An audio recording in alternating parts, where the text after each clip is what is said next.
അമ്മയോട് തൽക്കാലം കാളിയാർ മഠത്തിൽ പോയി താമസിക്കാൻ പറഞ്ഞാലോ? നിന്നെ ഒരിക്കൽ അവിടേക്ക് വിളിച്ചതുമല്ലേ? അത് ഞാൻ വിചാരിച്ചതാ. അമ്മയ്ക്ക് എന്തെങ്കിലും സംശയം തോന്നിയാലോ? എന്തിനാ ഇപ്പൊ അവിടേക്ക് പോകുന്നതെന്ന് ചോദിച്ചാ നമ്മൾ എന്ത് മറുപടി പറയും? തന്നെയുമല്ല, ഇത്രയും ദൂരം യാത്ര ചെയ്യാന്ന് വെച്ചാ പിന്നെന്ത് ചെയ്യും? എന്തായാലും അവര് രണ്ടുപേരും ഒരുമിച്ചാ വീട്ടിൽ താമസിക്കുന്നത് നല്ലതല്ല. നമുക്ക് അമ്മയെ ഞാൻ താമസിക്കുന്ന വീട്ടിലേക്ക് കൊണ്ടുപോയാലോ? അത് അവിടെ ആവുമ്പോ അമ്മയ്ക്ക് ഒരു കാര്യത്തിന് ഒരു ബുദ്ധിമുട്ടും ഉണ്ടാവുകയില്ല. മനസ്സ് വിഷമിപ്പിക്കാതെ അമ്മയുടെ കാര്യങ്ങൾ നീ നോക്കുകയും ചെയ്യും. പക്ഷെ സൈമ, അവിടെ എന്താ കുഴപ്പം? പരമേശ്വരി അമ്മയുടെ ജീവന് ഒരു കുഴപ്പവും വരാതെ നമുക്കവിടെ നോക്കാവുന്നതേ ഉള്ളൂ. നിന്റെ ആ ദുസ്വപ്നം ഫലിക്കാതിരിക്കണമെങ്കിൽ ആ ഒറ്റ വഴിയേ ഉള്ളൂ. സ്വപ്നം കണ്ടതുപോലെ എല്ലാം നടക്കും. ആ കാര്യത്തിൽ എനിക്കിപ്പോ ഒരു സംശയവുമില്ല. അതുകൊണ്ട് അമ്മയെ രക്ഷിച്ചേ പറ്റൂ. നീ ഇന്ന് തന്നെ അമ്മയുടെ കാര്യം പറ. ആ വീട്ടിലേക്ക് വരാൻ അമ്മ സമ്മതിക്കുമെന്ന എന്റെ സംശയം. ആശുപത്രി പോകാനും മറ്റും അതാണ് സൗകര്യം എന്ന് പറഞ്ഞാൽ മതി. എന്റെ കൂടെയാണെന്ന് പറഞ്ഞ ശിവകാമി ഒരിക്കലും അമ്മയെ പറഞ്ഞു വിടില്ല. അമ്മയെ കാണുന്നത് പോലെ ഇഷ്ടമല്ലാത്ത ആള് അമ്മ എവിടേക്കെങ്കിലും ഇറങ്ങി പോകുന്ന കണ്ട സന്തോഷിക്കല്ലേ ചെയ്യൂ? പരമേശ്വരി അമ്മയുടെ സമ്മതം അതാ നമുക്ക് ആദ്യം വേണ്ടത്. അത് കിട്ടിക്കഴിഞ്ഞാൽ പിന്നെ പേടിക്കേണ്ടതില്ല. അമ്മയുടെ സമ്മതം അത് ഞാൻ എങ്ങനെങ്കിലും വാങ്ങിക്കാം. അമ്മ സമ്മതിക്കുന്നത് തന്നെ എനിക്ക് തോന്നുന്നത്. അങ്ങനെയാണെങ്കിൽ നാളെ രാവിലെ തന്നെ ഞാൻ അമ്മയും കൊണ്ടുവരാം. വരണം. അവിടെ വരുമ്പോ തന്നെ അമ്മയുടെ അസുഖം പകുതി കുറയും. വരാ സൈമ, നമുക്കൊരുമിച്ച് നമ്മുടെ ആ പഴയ വാടക വീട്ടിൽ താമസിക്കാം. അമ്മയെ ഞാൻ തീർച്ചയായിട്ടും കൊണ്ടുവരും.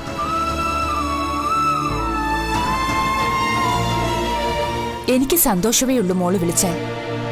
അതാണ് ആഗ്രഹമെങ്കിൽ മറ്റെന്ത് ചെയ്യാനാ? എന്നാലും എനിക്കോ നിനക്കോ തോന്നിയതുകൊണ്ട് കാര്യമില്ലല്ലോ. ശിവകാമി സമ്മതിക്കുമോ? സമ്മതിക്കില്ല. ഞാൻ സമ്മതിക്കില്ല. നീ ഈ വീട്ടിലെ വെറും വേലക്കാരിയാ. വേലക്കാരിയുടെ തീരുമാനം അംഗീകരിക്കാൻ എനിക്ക് പറ്റില്ല. ഇവളുടെ കൂടെ എന്നെ തോൽപ്പിച്ച് നിങ്ങൾ എങ്ങോട്ടും പോവില്ല. പോകാൻ ഞാൻ സമ്മതിക്കില്ല. ശിവകാമി, ഭാഗ്യലക്ഷ്മിയെ ഒരു വേലക്കാരിയുടെ സ്ഥാനത്തല്ല ഞാൻ കാണുന്നത്. നീയും ഇവളും എനിക്ക് ഒരുപോലെയാ. കൊള്ളാം. ഭാഗ്യലക്ഷ്മിക്ക് നേരെ സംഹാര താണ്ഡവാടിയ പരമേശ്വരി അമ്മയ്ക്കിപ്പോ മാടപ്രാവിന്റെ മനസ്സ്. ഇവിടത്തെ താമസം നിർത്തി ഏതോ ഒരുവന്റെ വാടക വീട്ടിലേക്ക് താമസം മാറ്റാം. മാറ്റങ്ങൾ ഉണ്ടാവണം മനുഷ്യ മനസ്സിന്. അല്ലാതെ എന്നും ദുഷ്ടതയും കുടിലതന്ത്രവും മാത്രം കൊണ്ട് നടന്നാൽ ശരിയാവില്ല. ഞാനത് പഠിച്ചു. അല്ലെങ്കിൽ അനുഭവം എന്നെ പഠിപ്പിച്ചു. ആ മാറ്റം അംഗീകരിക്കാൻ എനിക്ക് പറ്റില്ല. കാളിയാർ മഠത്തിൽ പരമേശ്വരി അമ്മ ജീവിക്കേണ്ടതും മരിക്കേണ്ടതും ഈ വീട്ടിലാ. അല്ലാതെ ഇവള് വിളിക്കുന്നിടത്ത് പോയി കഷ്ടപ്പെടാൻ ഞാൻ സമ്മതിക്കില്ല. അമ്മ പറയുന്നത് പോലെ നിമിഷം പ്രതി മാറാൻ എനിക്കാവില്ല. ഇതാ എന്റെ സ്വഭാവം. നിന്റെ ഈ സ്വഭാവം നാശത്തിലേക്കുള്ള വഴിയാണ് മോളെ. ഭാഗ്യലക്ഷ്മി ഒരിക്കലും നിന്നെ ദ്രോഹിച്ചിട്ടില്ലല്ലോ. ഉപദ്രവിക്കണമെന്ന് അവൾക്ക് തോന്നിയിട്ടുമില്ല. പിന്നെന്തിനാ അവളുടെ തീരുമാനത്തെ നീ എതിർക്കുന്നത്? ഈ തീരുമാനം എന്നെ തോൽപ്പിക്കാനാ. അമ്മ ഈ വീട്ടിൽ നിന്ന് കൊണ്ടുപോയാ ഞാൻ തോൽക്കുമെന്ന് തോന്നുന്നുണ്ടോ നിനക്ക്? അത് നടക്കില്ല. ഞാൻ അമ്മയെ നോക്കാത്തവളാണെന്ന് നാട്ടുകാരെ കൊണ്ട് പറയിപ്പിക്കണമല്ലോ നിനക്ക്.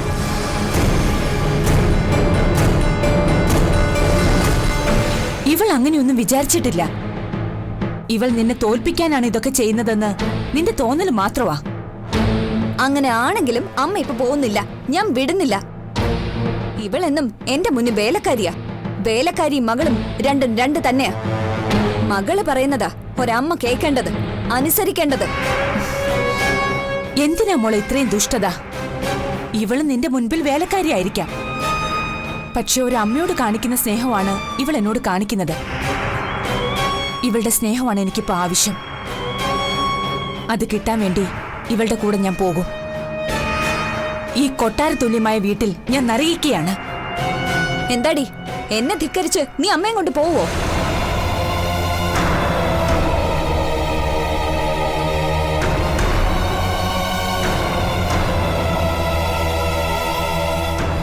അമ്മയെ ഞാൻ കൊണ്ടുപോകുന്നില്ല. കേട്ടില്ലേ, അമ്മ അവള് കൊണ്ടുപോകുന്നില്ല. എന്നെ ധിക്കരിച്ചു പോവാൻ നിനക്ക് പേടിയാ അല്ലേ? അല്ല, പോകാതിരിക്കുന്നത് നിന്നെ പേടിച്ചിട്ടല്ല, നിന്നെ എനിക്ക് പേടിയുമില്ല. പിന്നെന്താ നിനക്ക് പെട്ടെന്നൊരു മാറ്റം? നമ്മൾ തമ്മിലുള്ള ശത്രുതയ്ക്കിടയിൽ അമ്മ വിഷമിക്കും, അതോർത്തിട്ട് മാത്രം. അപ്പൊ പിന്നെ നീ കൊണ്ടുപോകാൻ തീരുമാനിച്ചതോ? തീരുമാനിച്ചിട്ടല്ല വന്നത്, കൊണ്ടുപോട്ടെ എന്ന് അമ്മയോട് ചോദിക്കാൻ. നീ എന്ത് ന്യായീകരണം കണ്ടെത്തിയാലും എനിക്കറിയാം ഈ തീരുമാനമാറ്റം അത് എന്നെ പേടിച്ചിട്ട് തന്നെയാ. നീ തോൽക്കാൻ ജനിച്ചതാടി, എന്റെ മുന്നിൽ തോൽക്കാൻ. അവള് വന്നിരിക്കുന്നു, അമ്മ അവളുടെ കുടിസ് വാടക വീട്ടിലേക്ക് കൊണ്ടുപോവാൻ. ഈ വീടിന്റെ 100-1 സൗകര്യം ഉണ്ടോടി അവിടെ? ഇവിടുത്തെ മുറിയുടെ അത്ര വലിപ്പം ഉണ്ടോടി നിന്റെ വാടക വീടിന്? 3 നേരം കഞ്ഞി കുടിക്കാനുള്ള വകയുണ്ടോ അവിടെ? മരുന്ന് വാങ്ങാനുള്ള കാശുണ്ടോ നിന്റെ സൈമന്റെ അടുത്ത്? എന്നിട്ട് കൊണ്ടുപോവാൻ വന്നിരിക്കുന്നു. പോകാൻ ഒരുങ്ങിക്കെട്ടിയ ഒരമ്മയും അത് നടക്കില്ല. അമ്മ ഇവിടുന്ന് കൊണ്ടുപോവാൻ അവള് തുനിഞ്ഞ പിന്നെ 2 കാലിൽ നടക്കില്ല. അമ്മയല്ല നീ. വെട്ടി അരി നിന്നെ ഞാൻ, ഓർത്തോ?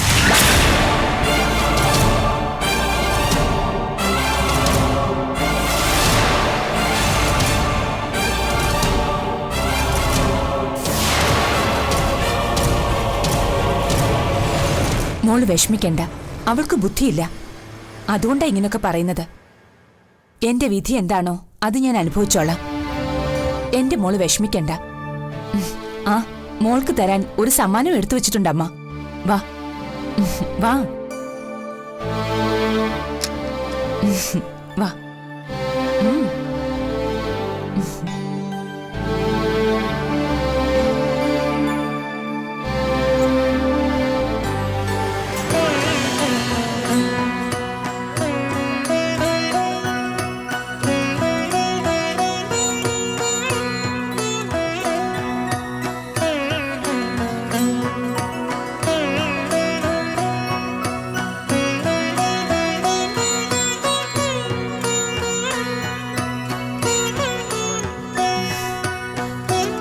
ഇത് കണ്ടോ? വാ മോളെ.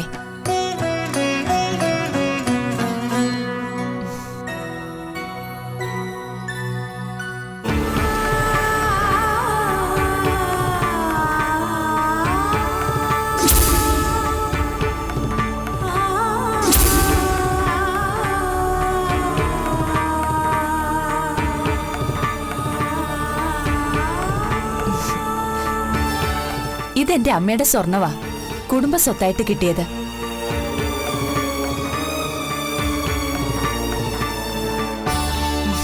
ഇനി ഇതൊക്കെ മോൾക്കുള്ളതാ, ഈ അമ്മയുടെ സമ്മാനം.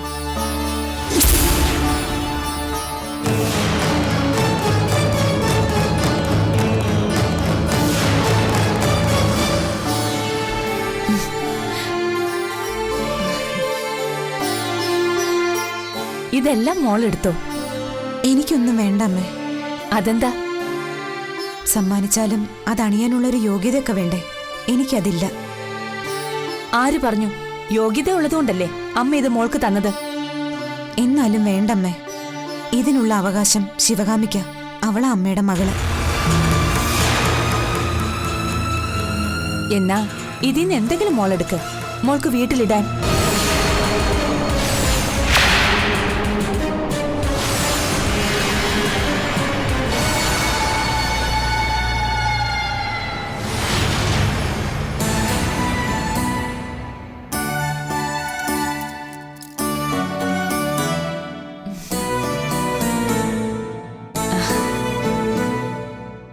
ഇത് മോൾക്ക് നന്നായി ചേരും.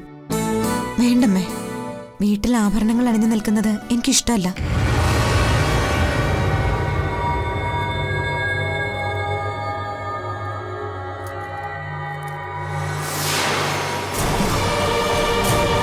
എന്നാ പിന്നെ ഇത് മോളുടെ വിരലിലിട്ടോ.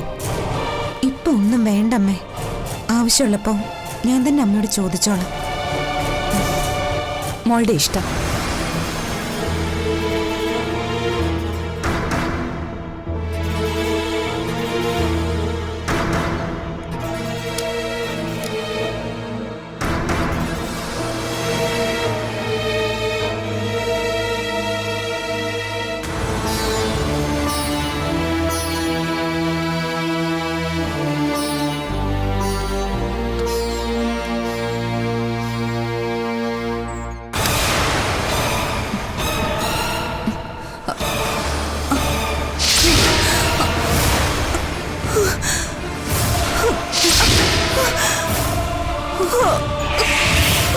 അയ്യോ അമ്മേ, അമ്മേ എന്തു പറ്റി? അയ്യോ ഒന്നുമില്ല മോളെ, അമ്മേ, ഒന്നുമില്ല. അമ്മേ, ഒരു അമ്മേ, ഇവിടെ കിടക്ക്. ഞാൻ പോയി വെള്ളം എടുത്തോണ്ട് വരാം.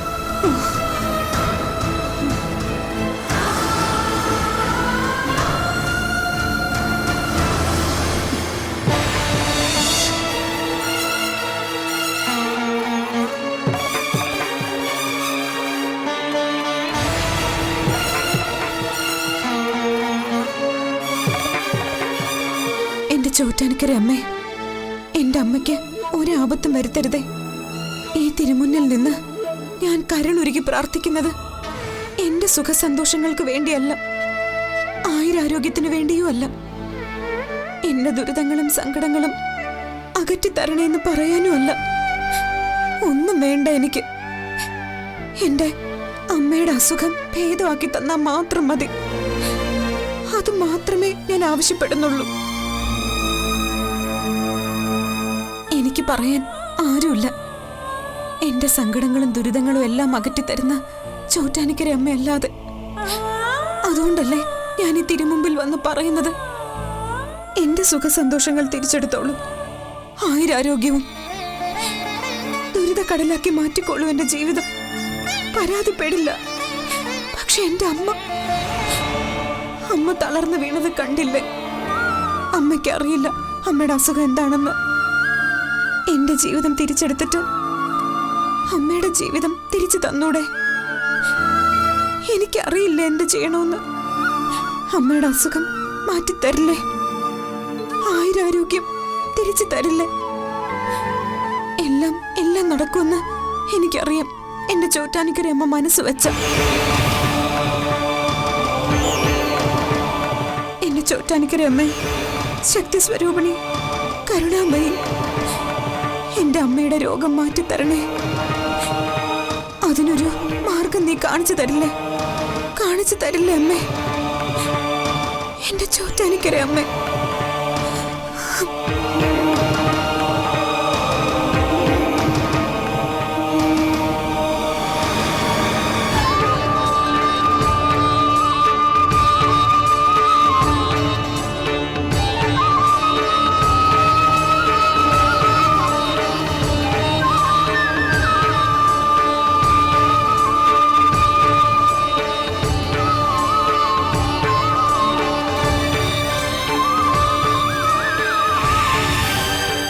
ഇവിടെ ആരും ഇല്ലേ? അമ്മേ, അമ്മേ, ഇവിടെ ആരും ഇല്ലേ?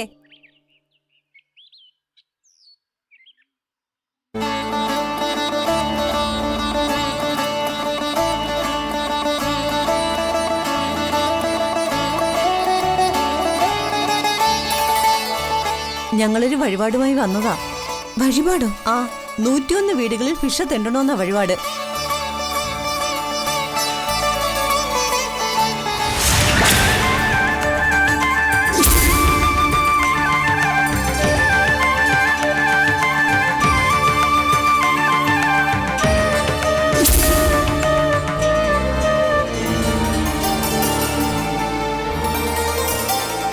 സാമ്പത്തികമായി വലിയ മെച്ചമൊന്നുമില്ലെങ്കിലും കൂലിവേല ചെയ്ത് അന്നന്നത്തെ അന്നം തേടി സുഖമായി ജീവിച്ചിരുന്നവരാ ഞങ്ങളുടെ കുടുംബം. അതിനിടയിലാ എൻ്റെ അമ്മയ്ക്ക് തളർച്ചയും തലകറക്കവും ബോധക്കേടും ഒക്കെ തുടങ്ങിയത്. കുറേ പരിശോധനകളും ചികിത്സകളും ഒക്കെ നടത്തി. ഒടുവിലാ ക്യാൻസർ ആണെന്ന് മനസ്സിലായത്.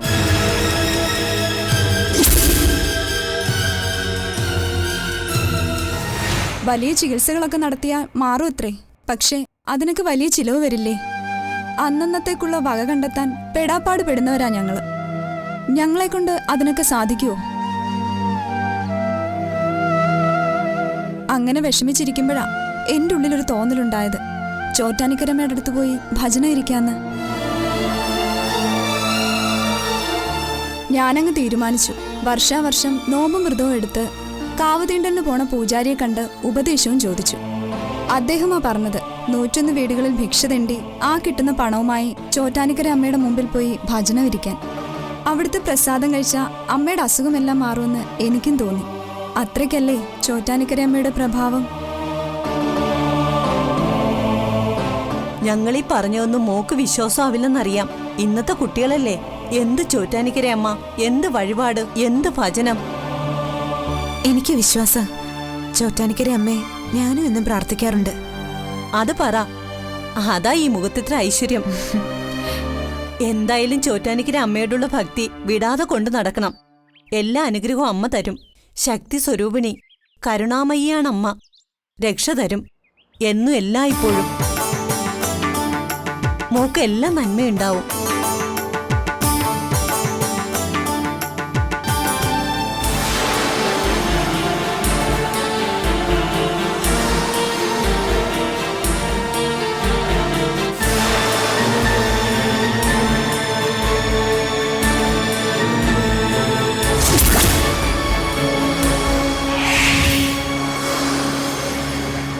എന്റെ മുമ്പിൽ വന്നത് വെറും ഒരു ക്യാൻസർ രോഗിയോ വീടുകളിൽ വഴിപാട് ഭിക്ഷ യാചിക്കാൻ വന്ന സ്ത്രീയോ അല്ല. ചോറ്റാനിക്കര അമ്മ പറഞ്ഞുവിട്ട ആരോ ആണ്. അല്ലെങ്കിൽ സാക്ഷാൽ ചോറ്റാനിക്കര അമ്മ വേഷം മാറി എന്റെ മുമ്പിൽ പ്രത്യക്ഷപ്പെട്ടതും ആവാം. അല്ലായിരുന്നെങ്കിൽ വന്ന കാര്യം കഴിഞ്ഞ് തിരിച്ചു പോയാ പോരായിരുന്നോ? ഇത് ചോദിക്കാതെ തന്നെ അവരിങ്ങോട്ട് ഓരോ കാര്യങ്ങൾ പറഞ്ഞു. അമ്മയുടെ രോഗം മാറാൻ എന്ത് ചെയ്യണോന്ന് തലപോഞ്ഞ് ആലോചിച്ച് നിൽക്കുമ്പോ അമൃത് തളിക്കും പോലെയുള്ള ഒരു അനുഭൂതിയായിരുന്നു അവരുടെ വാക്കുകൾ. തന്റെ ക്യാൻസർ രോഗം അത് ചോറ്റാനിക്കര അമ്മയുടെ പ്രസാദം കഴിച്ചാൽ പൂർണ്ണ സുഖം പ്രാപിക്കുമെന്നുള്ള വെളിപ്പെടുത്തൽ. ആ ഒരു വിശ്വാസം എന്നെ ബോധ്യപ്പെടുത്തുകയായിരുന്നു ചോറ്റാനിക്കര അമ്മ. നിന്റെ വിശ്വാസം നിന്നെ രക്ഷിക്കട്ടെ ഭാഗ്യലക്ഷ്മി. രക്ഷിക്കും സൈമ. എനിക്ക് എന്ത് അസുഖം ഉണ്ടാവുമ്പോഴും ഞാൻ ഉള്ളുരുകി ചോറ്റാനിക്കര അമ്മയെ പ്രാർത്ഥിക്കുകയാണ് പതിവ്. അപ്പോ എന്റെ എല്ലാ വിഷമങ്ങളും മാറും. അതിന്റെ കൂടെ അമ്മയുടെ പ്രസാദം കൂടി ഉണ്ടെങ്കിലോ? ശരിയാ, ആ തിരുസന്നിധിയിൽ നിന്നും പൂജിച്ചു കിട്ടുന്ന പ്രസാദം കഴിക്കുന്നതോടെ പരിപൂർണ സുഖവും പരമേശ്വരമ്മയ്ക്ക്.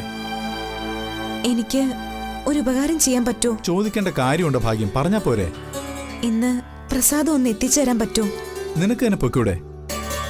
ഇല്ല, ദേവിയുടെ നടയിൽ പോകുന്നതിന് ഞാനൊരു ദിവസം മനസ്സിൽ കുറിച്ചിട്ടുണ്ട്. അന്നേ ഞാൻ പോവുകയുള്ളൂ.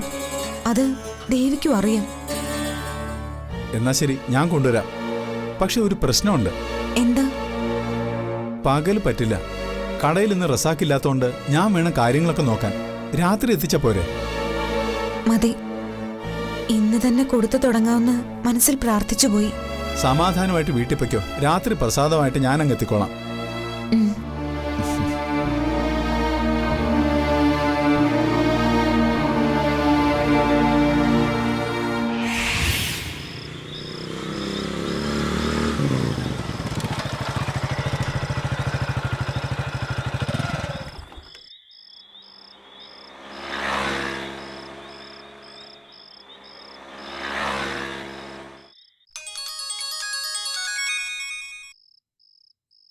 ഹലോ ഭാഗ്യലക്ഷ്മി, ഞാനാ. സൈമൺ എവിടെയാ? ഗേറ്റിന് പുറത്തുണ്ട്. ശരി, ഞാൻ ദാ എത്തി.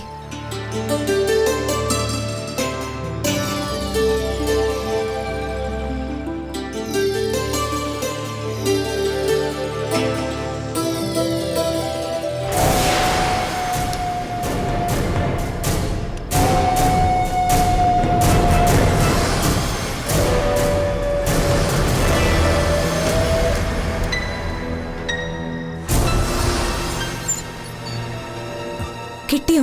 ആ, കിട്ടി. എന്റെ ചോറ്റാനിക്കര അമ്മേ. ദാ.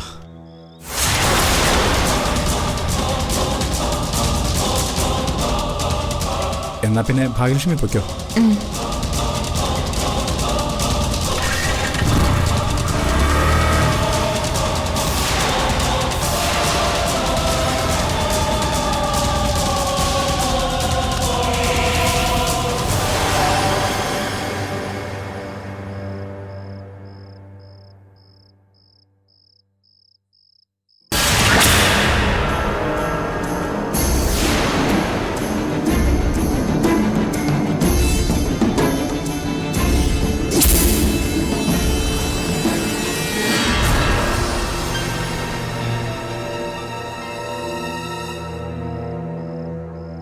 അമ്മേ, ഇതെന്താന്നറിയോ? എന്താ? ഇത് അമ്മയ്ക്ക് വേണ്ടി ഞാൻ കൊണ്ടുവന്നതാ. ദാ. എന്താടി ഇത്? എന്ത് വിഷമാടി നീ എന്റെ അമ്മയ്ക്ക് കൊടുക്കുന്നത്? അയ്യോ എന്റെ ദേവി, അയ്യോ, അത് ചോറ്റാനിക്ക് രമ്മയുടെ പ്രസാദ. എങ്കിൽ പിന്നെ എന്തിനാ ഇത്ര രഹസ്യ സ്വഭാവം? രാത്രിയുടെ മറവി കൊണ്ട് തരിക, എന്നിട്ട് ആരും കാണാതെ നീ അത് അമ്മയ്ക്ക് കൊടുക്കുക. ഇത് അമ്മയുടെയും ദേവിയുടെയും പ്രസാദമൊന്നും അല്ല, ഇത് വിഷം തന്നെയാ. ശിവകാമി, ഇങ്ങനൊന്നും പറയരുത്. അത് ചോറ്റാനിക്ക് രമ്മയുടെ പ്രസാദം തന്നെയാ. ആണെങ്കിൽ നിനക്കത് എത്തിക്കാൻ എന്തിനാടി ഒരാൾ സഹായം, അതും ഈ രാത്രി നേരത്ത്? എന്റെ ശിവകാമി, പ്രസാദം ആര് കൊണ്ടു തന്നാലും നിനക്കെന്താ? ഹാ, എന്തായാലും ഇവള് തരുന്ന മരുന്ന് മന്ത്രം കൊണ്ട് അമ്മയ്ക്ക് വന്ന മാറ്റം കൊള്ളാം. ഇപ്പൊ ഭാഗ്യലക്ഷ്മി എന്ത് തന്നാലും ചെയ്താലും അമ്മയ്ക്ക് പ്രിയം.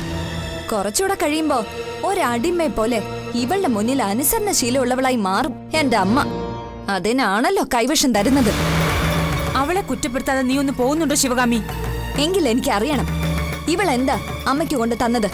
അത് അമ്മയുടെ ഈ അവസ്ഥയിൽ നിന്ന് രക്ഷപ്പെടാൻ വേണ്ടിയാ. ഈ അവസ്ഥ എന്ന് പറഞ്ഞ അമ്മയ്ക്ക് വല്ല രോഗമുണ്ടോ? എന്ത് രോഗം? പഴയ ഉത്സാഹവും പ്രസരിപ്പും ഒക്കെ വീണ്ടെടുക്കുന്ന കാര്യമാണ് ഞാൻ പറഞ്ഞത്. എന്റെ അമ്മയ്ക്ക് ഒരു രോഗവും ഇല്ല, ഉണ്ടാവാൻ ഞാൻ സമ്മതിക്കുകയില്ല. ഇവൾ പറയുന്ന കേട്ട് മോള് വിഷമിക്കണ്ട. അവൾക്ക് നിന്നെ കുറ്റപ്പെടുത്തുന്നതിലും സങ്കടപ്പെടുത്തുന്നതിലുമാണ് മിടുക്ക്. മോള് വിഷമിക്കണ്ട. എനിക്കൊരു അസുഖവും ഇല്ല. മോളുടെ അടുത്തുള്ളപ്പോ ഒന്നും ഉണ്ടാവുകയില്ല എന്ന് വിശ്വസിച്ചിരുന്നോ? വല്ല കൊടിയ വിഷവും തന്ന് ഇവൾ അമ്മ കൊല്ലും. സാരമില്ല, ഇവള് വിഷം തന്നാലും അമൃതെന്ന് കരുതി ഞാനത് സന്തോഷത്തോടെ കഴിക്കും. ഞാൻ ജീവിച്ചിരിക്കുമ്പോ അതിന് സമ്മതിക്കില്ല. ഇനി പ്രസാദോ തീർത്ഥോ എന്ന് പറഞ്ഞ് എന്തെങ്കിലും നീ എന്റെ അമ്മയ്ക്ക് കൊടുക്കരുത്. കൊടുത്താലോ വാങ്ങി തിന്നാലോ ശിവകാമിയുടെ തനി സ്വഭാവം കാണും രണ്ടുപേരും.